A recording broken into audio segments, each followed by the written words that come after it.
first of all, I just want to say thank you to the AutoZone Liberty Bowl whole crew. And Steve, Earhart, and Harold, you guys have made this a great experience for us from all kinds of standpoints. I've said it before that the bowl system is a great situation for our student athletes that have an opportunity to come to different places and experience things that they may or may not ever experience in their lives again. Hopefully they will, but to be at the Peabody, and they've done a fabulous job, and our practice situation, everything has been first class. So thank you. I think our guys are more than excited about playing tomorrow. We've had a good week. We had great energy, and we got one more situation this afternoon, a walk through, and we're ready to kick this thing off. So, but I can't tell you, I've been fortunate to be in a lot of places and bowl, different bowls all over the country, but this is as fine a situation as we've ever been a part of. So, thanks again. We appreciate that.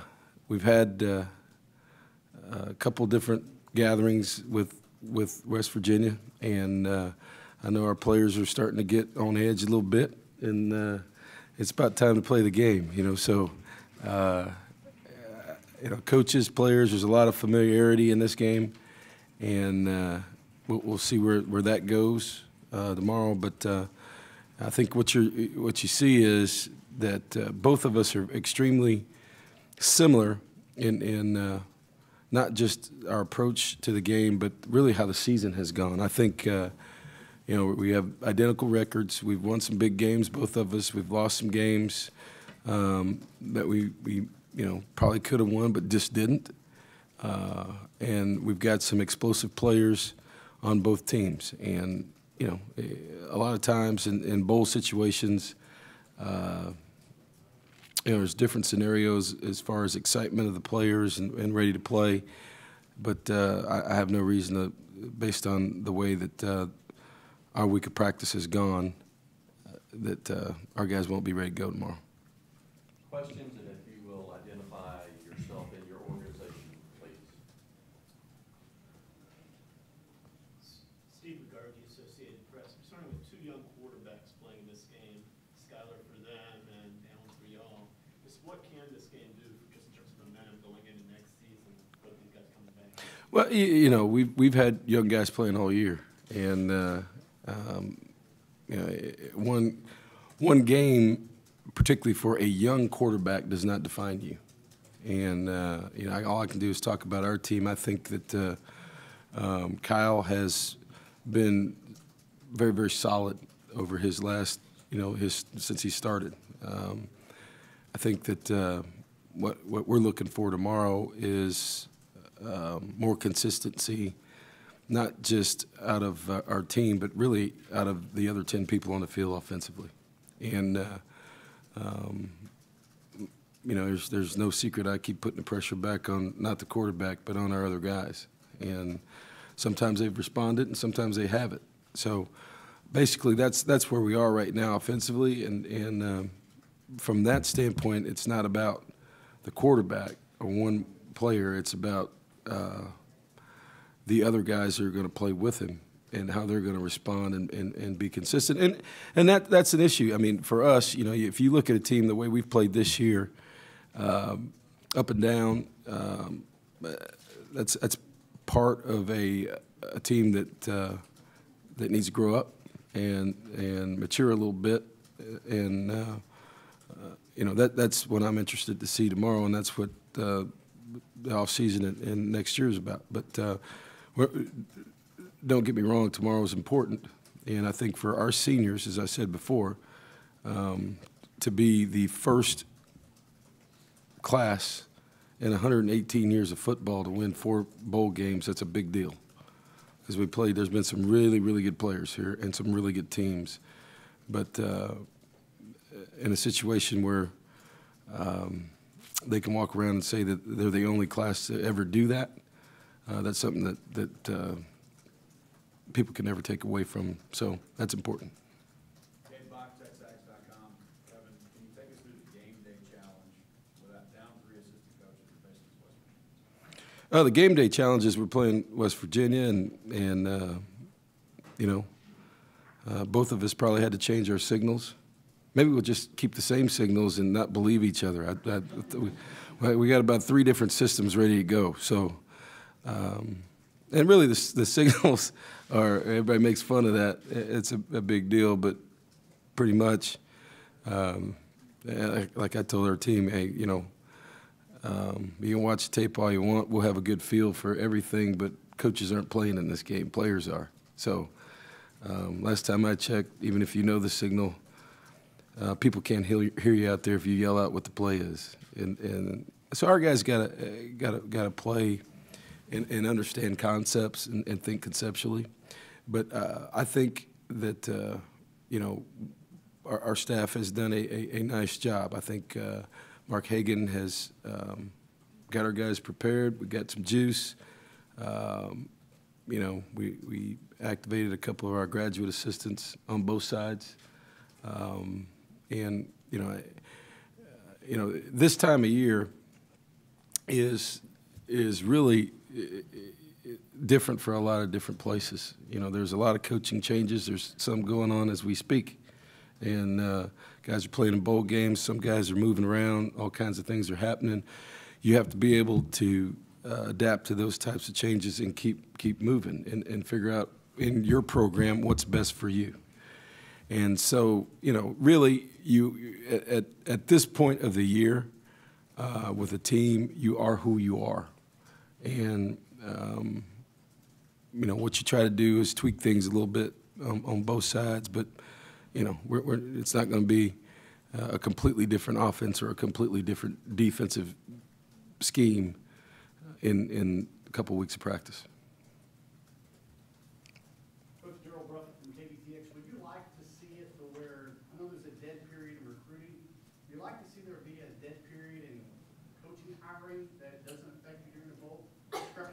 I don't know about that. I think the dead period in recruiting is something that we've pushed for and has really helped. I think it gets for maybe not for fans, but I think for recruiting for families of coaches and families of players that are being recruited. You know, this basic month from the middle of December to January, I think it's really helped. And putting some sanity back in there. Now, with that being said, you know, it squeezes the front end and the back end of recruiting. And it'll be interesting to see, because of this, whether or not there's going to be a early signing date for football, and maybe 2 dates. And I think, you know, I think that's coming down the road. I think it'll be fair for coaches, players, everything else that, all right, we've got this period in between that we can all take a deep breath, but maybe there'll be an early signing date that it goes in conjunction with maybe the junior college signing day or a little bit earlier, so that guys who've made up their mind, because, you know, you look across the country now and from a commitment standpoint, you know, most, 70–80% of the kids have made up their mind where they want to go, and then from a cost-cutting standpoint and everything else in January, it just makes sense. So I don't. To answer your question, Darryl, I think, you know, coaches, it's hard to legislate that and say, all right, you can't do this, you can't do that. And I guess your question's kind of like the NFL. It hadn't stopped coaches from leaving right after games in the NFL level. So, you know, whatever you do is not going to change that, I don't think. Right. So Warnham and Houston Chronicles, along those lines, do you have an update on your coordinator search and your other 2 hires as well? I wish I could, but I can't. So I think we're real close on a lot of things. There's some things out there that everybody's talking about. I said before, contractually, some guys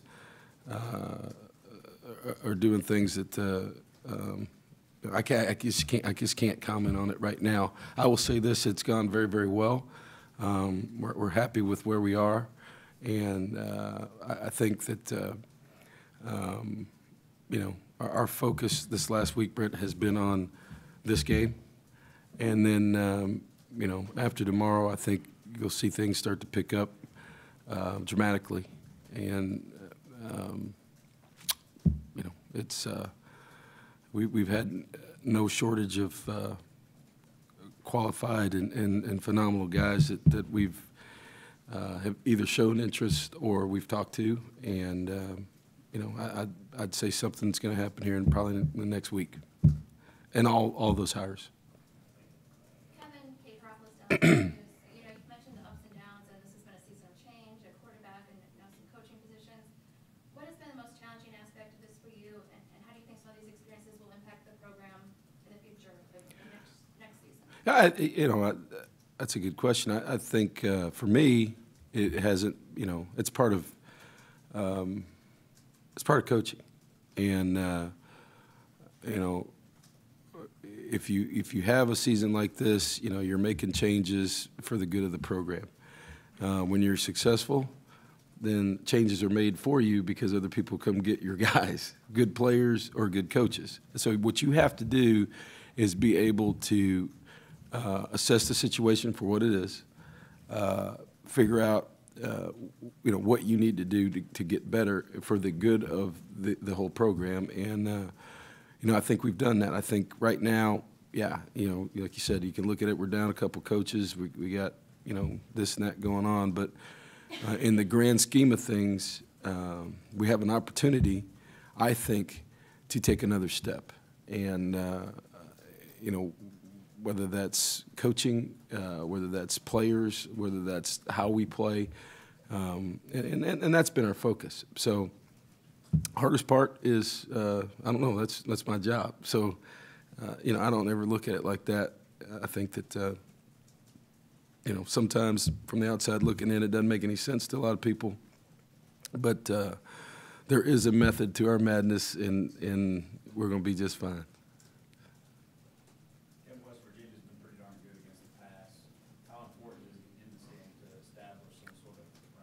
They've been pretty darn good against a lot of things, and you know, special teams wise, you got great returner. Defensively, they've been solid. You know, you take a team that's been battle tested with a lot of really good teams. I think, you know, playing a tough schedule, starting off the year with Alabama, you know, beating Baylor, losing to TCU by 1 point. You know, arguably three of the best teams in the country at this point of the year. So, you know, right there in the top 5. And, you know, so they're not going to be intimidated or not going to be afraid of anything that we're going to throw out there. And they played well at home. They played better on the road. You know, so. You know, a little bit like us. For whatever reason, they get excited to play in games like that. So I think it'll be interesting to see. I'm interested in how our guys play, and you know, and how we approach the game, how we've handled the week. Because with young guys, you know, just being away for the last 3 or 4 days and handling transition and not the same routine, it's an opportunity for this team to grow up a little bit.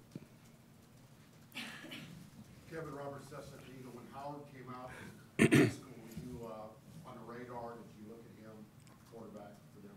Excuse me? Howard, was yeah. on your radar coming out of high school? Yeah, somewhat, yeah. And you know, there's a couple guys. I mean, we've got. I was laughing with Cliff the other day. There was one point this year where, between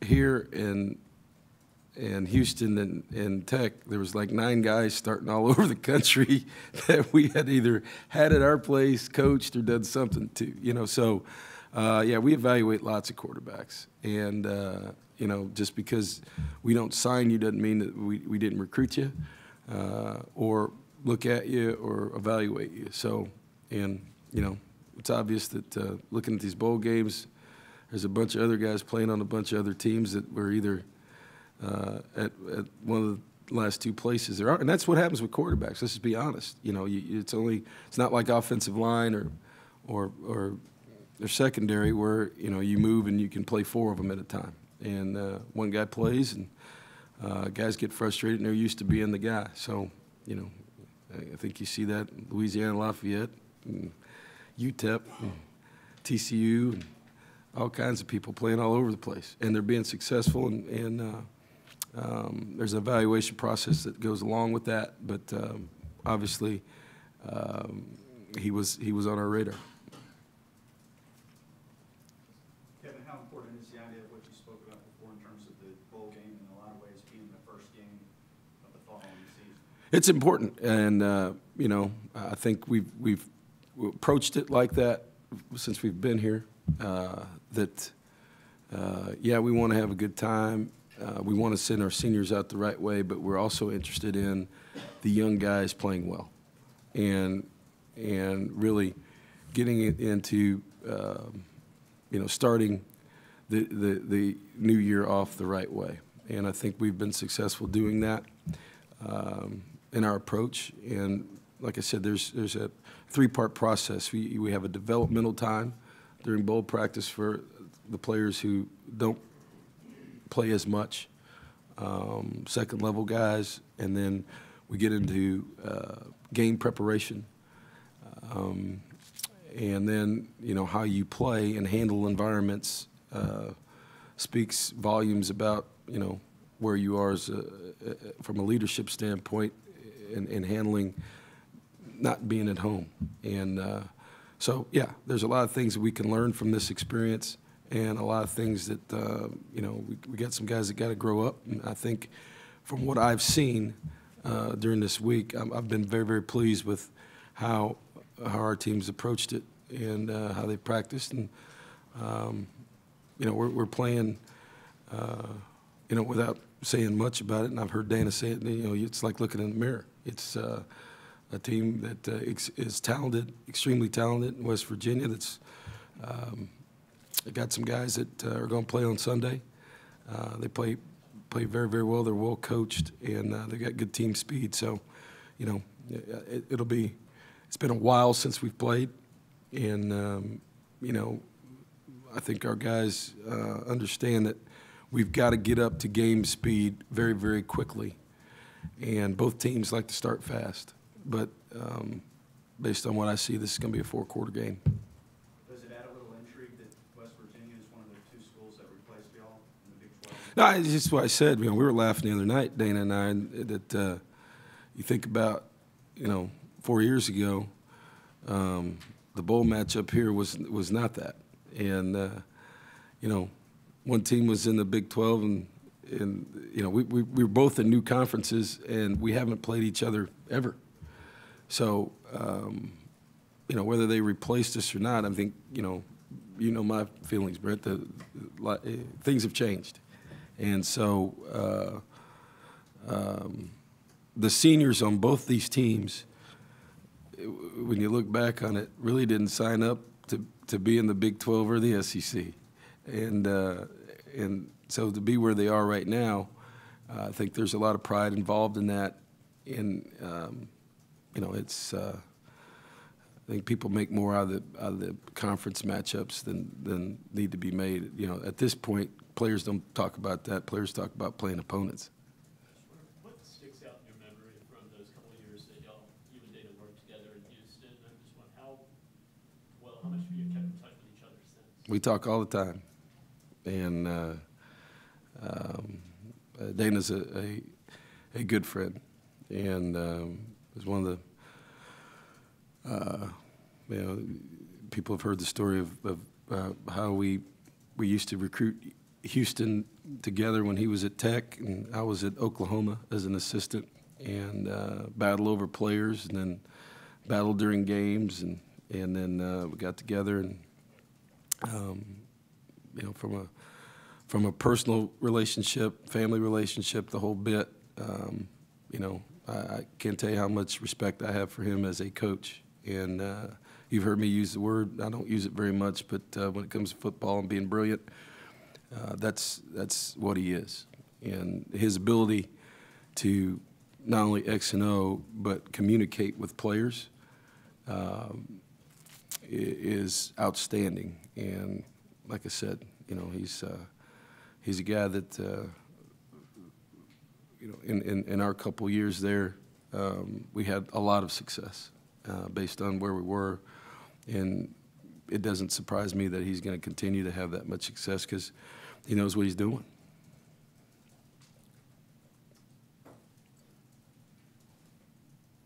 Kevin, defensively, how important is it to pay a lot of attention to Kevin White, how good he is, but not too much because obviously they've got so many more weapons that can hurt you. Well, they've got a lot of weapons that can hurt you, but when they throw it to him, he scores. So I better pay attention to that.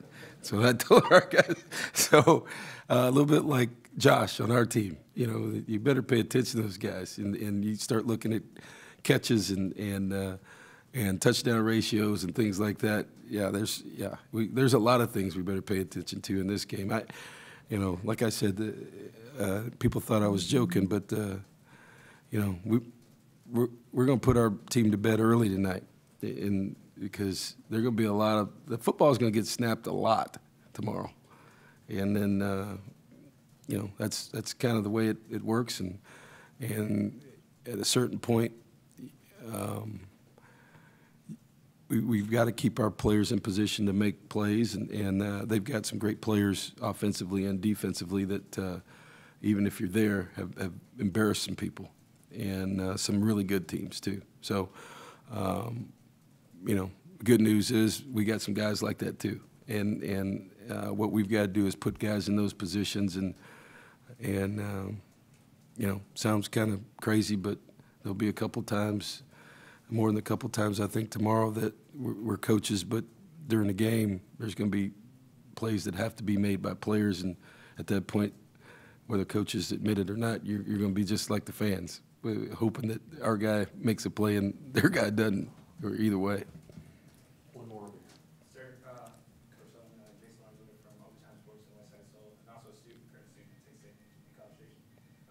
First, I want to commend you on a great season. I know you have one of the hardest schedules in all college football. All 5 losses were ranked opponents, and 3 of the losses were to top #1 teams. So I don't think a lot of people realize how hard your schedule was, and one of the hardest schedules out there. So first, I want to congratulate you on an actual good season. But knowing your program and going to school at College Station, I know you don't settle for that, and you want more. So going into this bowl game, what are you looking to improve? What are you looking at the players and looking for? Yeah, like I said, I think we need to play well, and you know, whatever that is whatever that is. And, you know, we have a standard in our program, and you know, sometimes that didn't happen. We need to get some sort of consistency offensively, and defensively, and you know, in what we do, and you know, really good teams, as I've talked about during this period since our last game, really good teams don't ride a wave.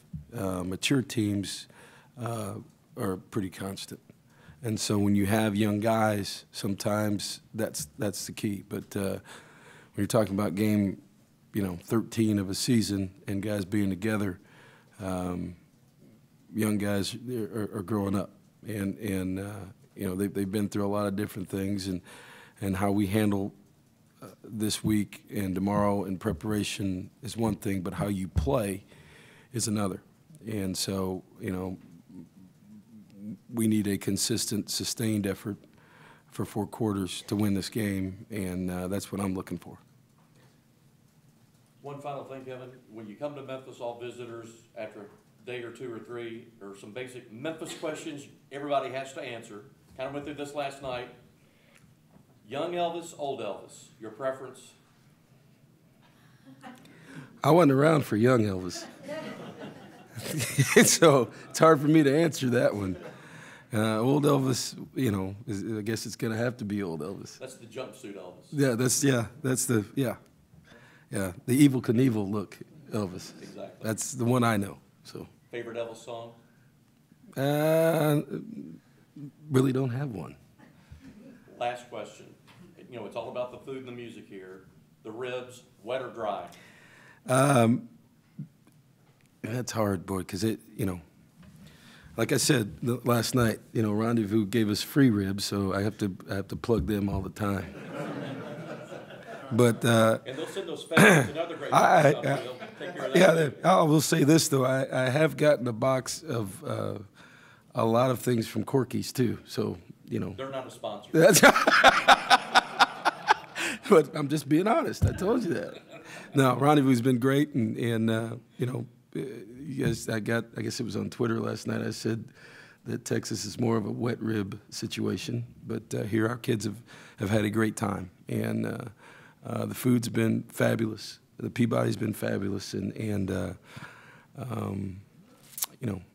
based on what I see from our guys, they're not going to turn away a dry or wet rib with the guys that we have. Kevin, we appreciate it. We're proud that you are our SEC representative. Good luck tomorrow, and we appreciate and thank you and your players for a great bowl week. Well, thank you, Thank you, Harold. Kevin.